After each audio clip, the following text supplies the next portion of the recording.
ক্রিয়ার সাথে যে পদের কোনো অন্যয় থাকে তাকে কারক বলে। অন্য কি স্যার? এতক্ষণ কি পড়ালাম আমি? অন্যয় মানে সম্পর্ক। তুমি বলো কারক কত প্রকার ও কি কি? 10 প্রকার। 10 প্রকার কারক। কি কি বলো?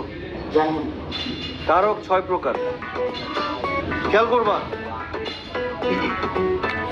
কি কি সেটা লিখে দিচ্ছি, মনে রাখবা। কর্তা কারক,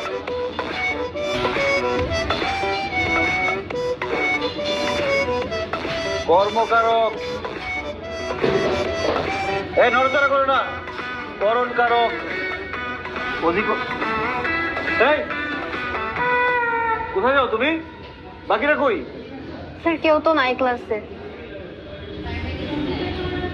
ঠিক আছে তুমি বসো, তোমাকেই পড়াবো। বসো, যাবো না কোথাও।